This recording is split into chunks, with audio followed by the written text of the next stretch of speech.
Let's talk about the physics of sound. Now, wait a minute, Eric. You said we're going to learn how to play guitar. I don't want to learn science. I've done that already. Well, I promise you, we're only going to scratch the surface on how the physics of sound works and then how it relates to the guitar. And just knowing this little bit will be very helpful, I promise you. Otherwise, I would not have included this video. Okay, so let's talk basics of sound first. Some of this you probably remember from school, but when an object vibrates, it vibrates air particles, and those air particles hit your eardrum, which vibrates your eardrum, and then we have the perception of sound, okay?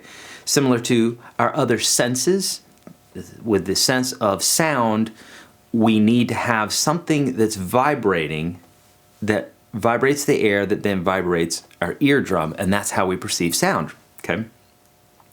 Now, the bigger a body is, anything, the bigger a guitar string is, the bigger an animal is, the bigger a person is, doesn't matter, the lower the pitch that they can make. Okay, so vocal cords and those sorts of things. That's why men typically have deeper voices than women, typically, because their vocal cords are longer.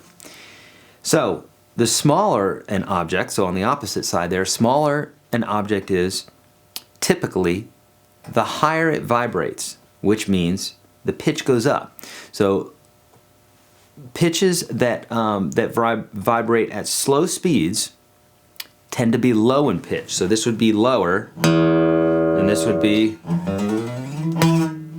going up here is higher. And then this string would be higher than the low string. And if you look at them, this string is much thicker than that string, okay? And then as we're moving up the fretboard, we also are shortening our string length. So when we pick a guitar, when we pick a string on a guitar, what's happening is it's vibrating between the nut and the bridge, okay? So when we pluck it, I can place my fingers right here on the string, on the strings, all of them, and it doesn't affect the sound. But as soon as I go past the nut, then it gets muted because we're interrupting the vibration of the string. Okay, so when we pluck a string, it's vibrating between the nut and the bridge, so the whole length of the string.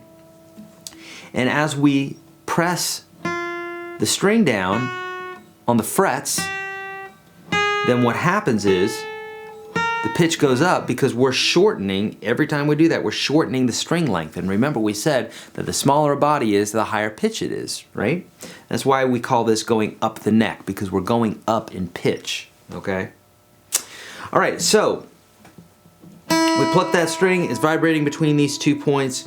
When we put our finger down, basically what's happening is we're taking the string and we're interrupting it, but we're not muting it. What we're doing is we're pressing it down onto the fret, okay? Now, we haven't learned that technique yet. We will, okay? That's coming up next.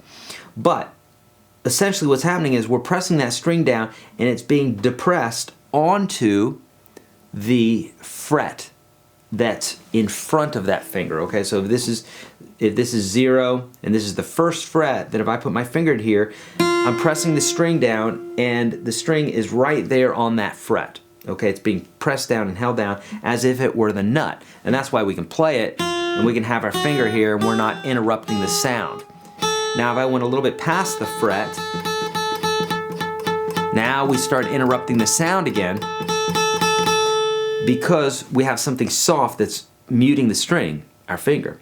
But when we pluck the string while we're fretting it, what's happening is that string is being pressed down on the fret, which is hard, and the bridge is hard, and so we get a nice vibration sound there. But if we move our finger over the fret, now we start getting that muted sound and it gets interrupted. Okay?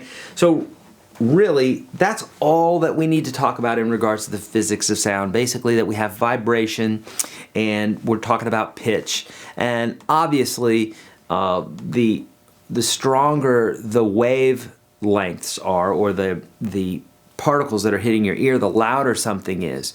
So an object that's moving lots of air is going to be louder, and that's how we perceive volume.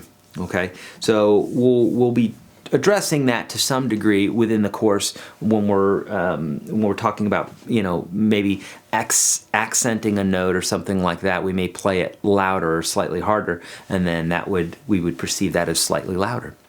All right, let's keep going.